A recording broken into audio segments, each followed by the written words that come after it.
fragrante.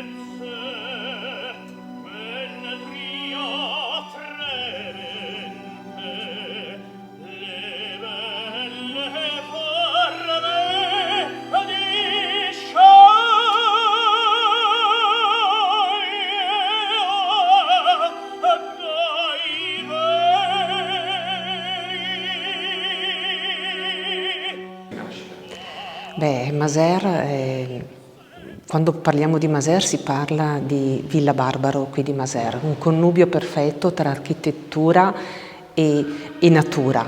Oggi anche questa sera con la musica lirica ci troviamo un'atmosfera di gran galà ed è la promozione ed è quello che abbiamo bisogno per rilanciare il turismo e la promozione del nostro territorio. Quindi mi sembra davvero che un inizio migliore non potevamo avere.